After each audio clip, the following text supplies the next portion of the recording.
The scarlet and white neon sign hanging over the entry to Sam's place began to swing, adding its creaks to the cold front's moan. As the sign swayed, crimson shadows swept to and fro over the scalloped gravel in the pool hall's parking lot. A rangy teenaged boy slipped from the surrounding thicket of Alabama pine and into view, his T-shirt bleached to a luminous white by the lights of an approaching semi on the two-lane. He hurried past the crumpled plastic beer cups, aglow in the oncoming glare, his black high-top canvas shoes skirting a thick, odorous puddling of puke. With little more than a glance, he passed a man and a woman grinding out their lubricious urges against a pickup cab. Then he leaped and cleared the 3 tiers of cinder-block steps to the pool hall's threshold and opened the door to a wedge of dim light. Inside the long one-roomed building sat 8 felt-covered tables, a wide aisle separating the 2 rows of 4. An oak bar at the opposite end filled most of the building's width, a rear door to the left.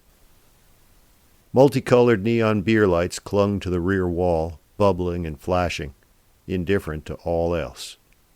Fluorescent fixtures hung over the tables, suspended as if by some nocturnal alchemy, the light fixing ghostly images within layers of cigarette smoke.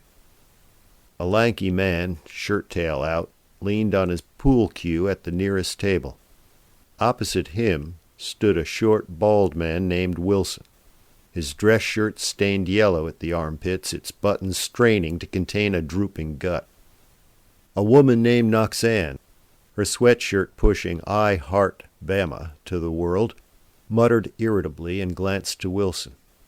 She cocked an ample hip, plumbed a pocket, and handed a gobbet of greenbacks to the lanky one. Sam was telling the truth, but gently. Returning soldiers were spat on, taunted, their wartime traumas and injuries ignored by almost everyone, and that included the military that had put them on the firing line. It was as if the whole damned country was trying its best to forget the war had ever happened.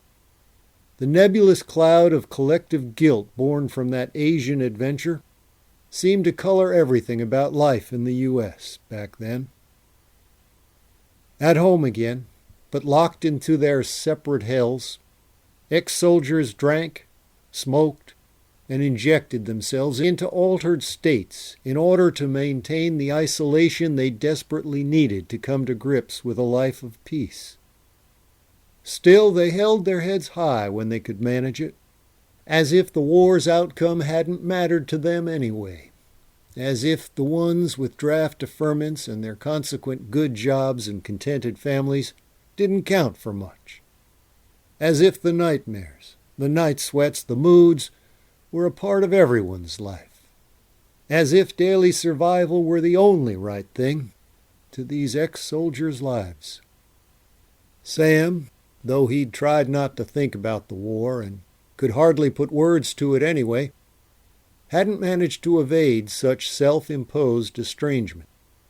On his return home, he needed those long months of sleepless nights, the solitude, the simple-minded back and forth of that broom in his uncle's pool hall. And so, even after all these years, coming home, a real homecoming, remained for Sam a dream just over the horizon. Sam had risen early to feed his dog Luther, and driven 2 miles on the all-but-abandoned 2-lane to his pool hall. He wouldn't open his establishment to business on a Sunday. The citizens of Striven, Alabama, its city fathers and religious leaders wouldn't have abided it. He lit the gas space heater at one end of the bar, listened to its hollow voice for a moment, and then warmed before reading the Sunday paper. The door opened to Donnie Wimple. Without a word, Donnie chose a house cue, racked the balls on a table nearest the heater, and began shooting. Sam turned to watch. After a while, he chose a stick for himself and began a game of rotation with Donnie. Sam's plump fingers ached with the cold still hovering in his building. the aching aggravated by arthritis and scar tissue from a long-ago Viet Cong grenade.